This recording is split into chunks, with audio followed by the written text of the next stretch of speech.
Oh, Yeah. okay. Yeah, you guys can go ahead and start right now. Have you ever had to throw away a food item simply due to the fact that you couldn't remember when it was going to expire or that it was even there? Food waste is one of the biggest environmental problems on the planet right now. According to sustain.peta.org, 64 million tons of 27 million tons of Thailand's municipal waste is made up of food waste. Not only is this an expensive waste, but it's extremely harmful to the environment. Furthermore, the food waste itself creates excess CO2 emissions, which accelerates global climate change, and it is a significant source of methane. Our solution is an app that reminds users when their food will expire. When users are notified about the expiration of their food products ahead, they will take action. Whether that means they will use it to serve environmental purposes, perhaps they'll consume it themselves, or use it as an ingredient, or simply donating it. This is a product prototype video of our app.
So our target audience are office workers in urban cities. So a survey was sent to 170 workers in Bangkok, and from the results, it was apparent that almost all of them either checked the date or used memorization to recognize the expiry date of their food. Yet, 74% claim that their food expires before consumption at least once a month. It seems plausible that they could be too busy focusing with work and hence not have enough time to organize their food. Also, since most of them aren't married yet, there might be no one else to check the expiry date for them. Towards the end of the survey, the workers were asked if they were willing to use and pay for the proposed solution. 67% thought that our application was useful and were willing to use it, and 31% thought that agreed to pay for premium features. And in another survey we conducted amongst 500 people within the target audience group, outlining opinions of the app, it demonstrated that 73% were highly interested and will likely use the app. Some said that it's convenient and had unique features, and that it is an extravagant app for decreasing food waste. However, a majority of 86% of our interviewers commented on our manual way of recording the expiry dates on our app. They thought that they wouldn't necessarily spend time typing the dates manually.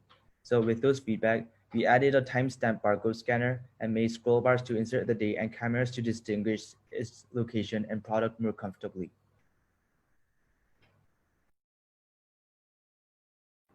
Our business model is primarily comprised of two ways to generate revenue, which is advertisements and a premium version. Advertisements are going to be inputted as horizontal banners on the app page through Google AdMob, and the premium version will be a one-time payment of $299 with a 30-day free trial period. And the upgrade from the free version will eliminate ads, have household sharing, and there will be more features will be listed in the previous slides and the next slides. Our market size was calculated with respect to the working class with mobile phones. And in our total available market, we calculated from in a worldwide perspective, meaning that we took the percentage of the working class in the entire world, and also the mobile penetration rate. The same logic was applied for Thailand, Bangkok, Nonthaburi, and Chiang Mai. The reason we chose these three cities in Thailand is because they're the most urbanized cities in Thailand, meaning that they are less likely to be focused on agricultural works, meaning that they will have a higher chance of going to the supermarkets themselves. This graph analyzes our competition with respect to practicality and affordability. And although most competitors are free, they lack practical features. And in the more practical apps, they charge an unreasonable amount of money, such as Beep, the B logo in the bottom right-hand corner, which charges 299 baht per month, whereas we charge a small $2.99 one-time payment. Some additional features are that even though we have similar features such as barcode scanning. A prominent way that we distinguish ourselves is that we have implemented machine learning software, which enhances the automation and convenience of scanning and categorizing the items. More specifically, this technology automatically recognizes the expiration date and categorizes all of them, making it a convenient process. Not only have we improved on the barcode scanning feature, but we've also added other additional features to improve the practicality of the app. For example, food discounts, which shows the recommended discounted items from stores, which gives more incentives for users to use our app, not only for convenience purposes, but to be able to save money with our app. The app also gives nutrition facts and calorie counts for each item, recommended alternative uses for expired items, and recommended food recipes based on the items in your list. Now, here are some strategies we have to acquire a mass audience. The first plan is to collaborate with local grocery stores or restaurants. In this partnership, we are planning to advertise our app through banners at these stores, and in return, we provide our users with a QR code for product discounts. In that way, more people will use our app while we help these stores sell their product through our platform. Currently, we have discussed with some local stores who are willing to agree with the partnership as soon as the app is published. Our next plan is to promote our app through large events, including TechSource Global Summit or Thailand Health, Fitness, and Wellness Expo. Here, we will draw the attentions of customers within the same industries who are interested to purchase our app.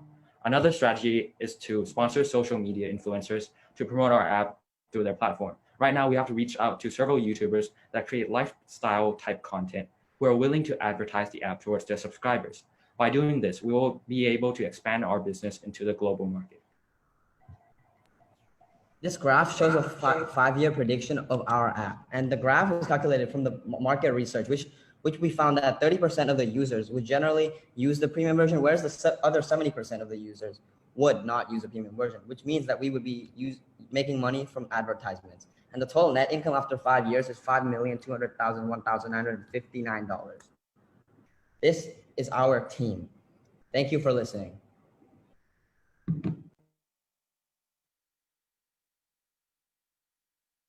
Great. Hey, good job. Okay, judges, you can now start the Q&A.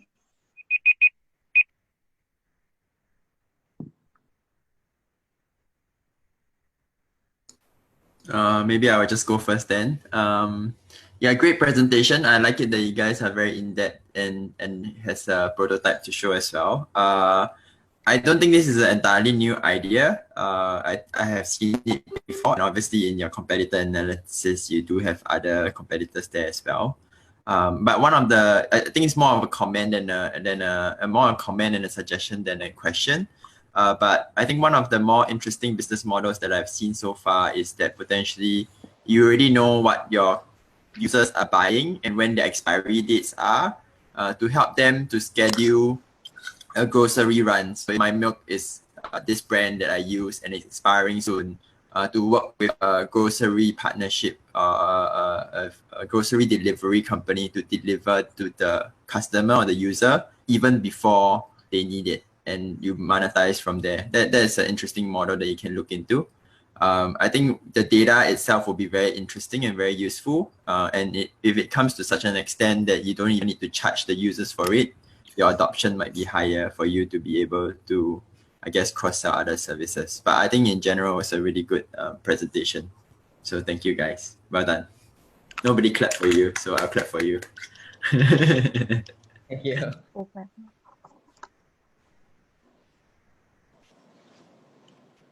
May I? Hello. Hi, this is Gandhi. Well, great job, by the way. I'm a mom. I can really use these apps, help manage my refrigerator.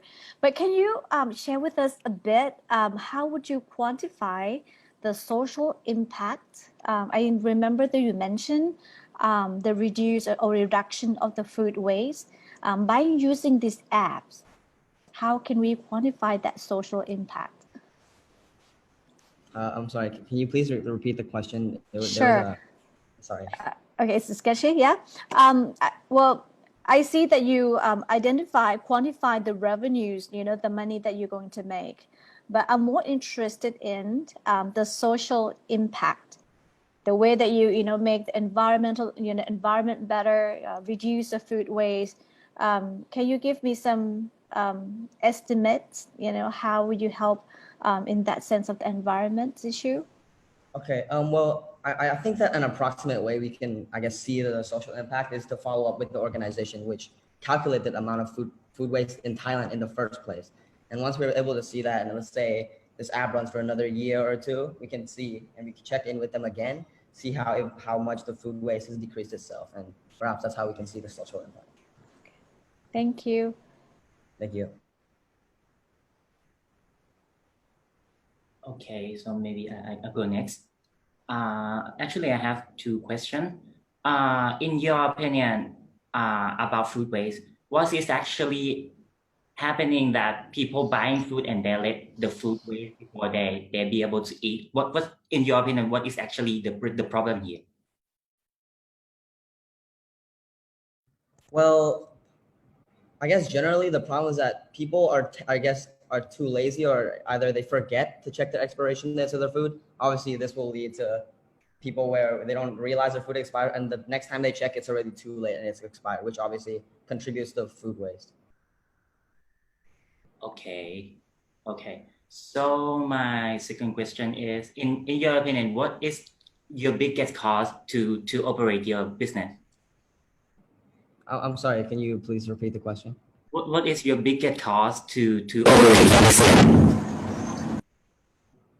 So the website we use to create our app is called Buildfire, and it basically requires us to an annual payment to edit the application and publish it onto the App Store and the Play Store.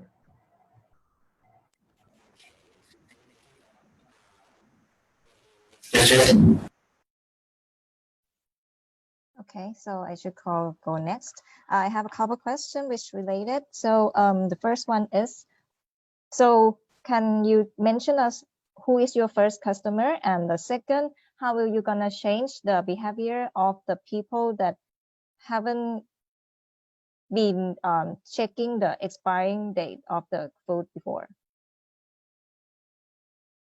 Two questions. Who is your first customer? The second is, how will you change the behavior of the people that you want the money from them? For the first customer, I would have to ask Mr. Chaiprasad, because he's in charge of that. But I guess the way how we're going to change the behavior of the people is that, because generally the main focus of our app is also social impact, but it's also convenience. And if we can bring those two together by bringing convenience plus social impact, I guess that is quite the incentive for people to kind of use our app and also create a social impact itself. Mm-hmm.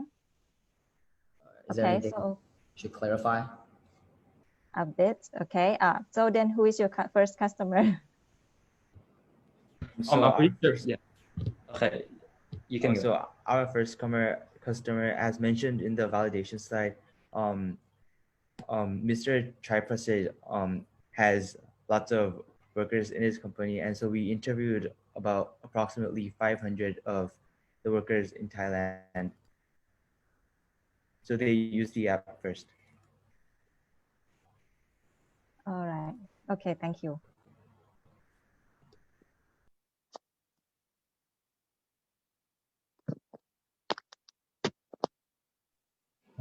Okay, let me go next. I think the problem that you guys are solving is great, food waste.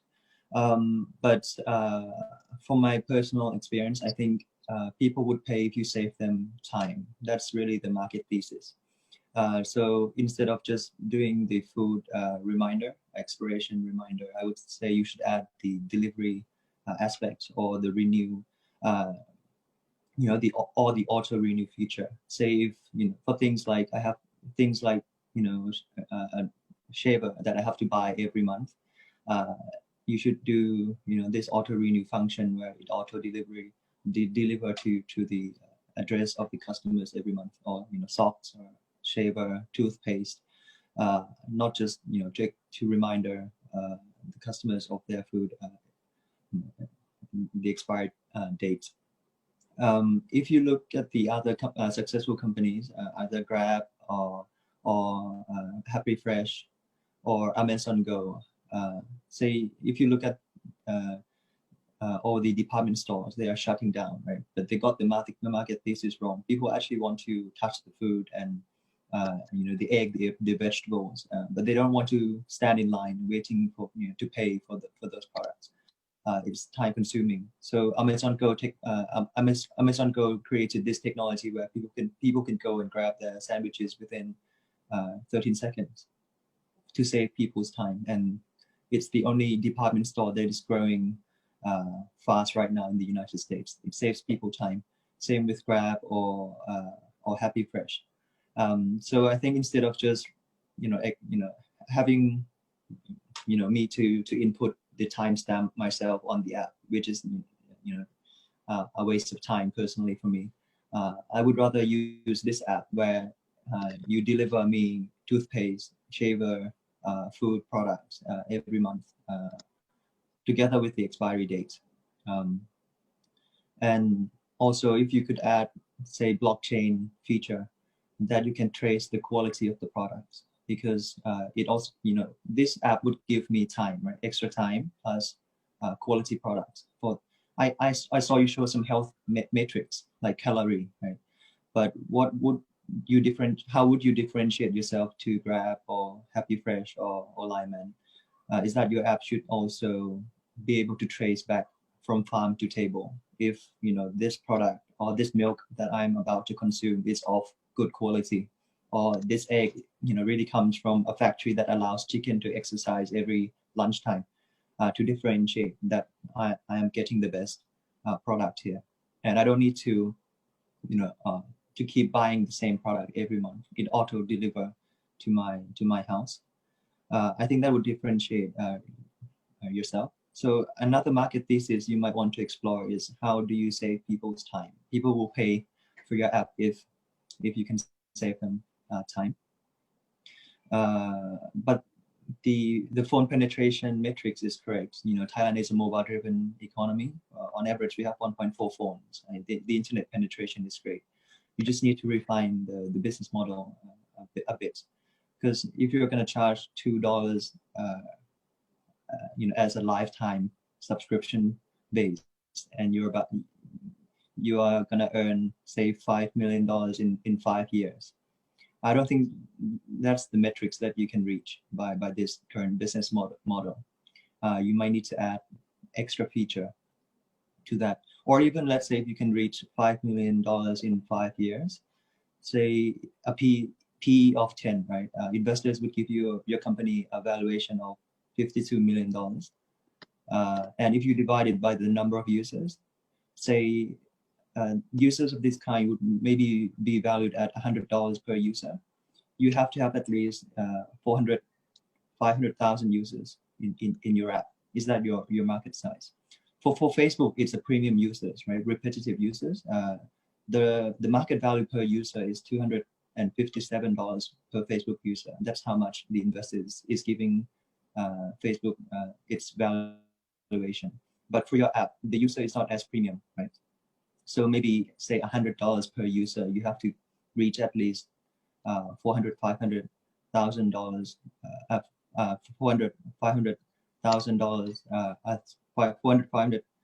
users, right, at this $52 million valuation in 5 years, which is quite slow.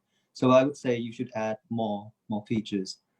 Another features I think you could add is the to round up the small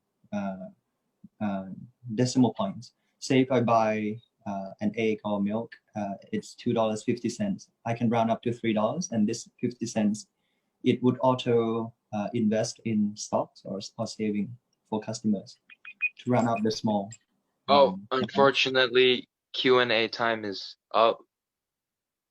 We need to move on schedule. Thank you, judges and viewers. Appreciate it.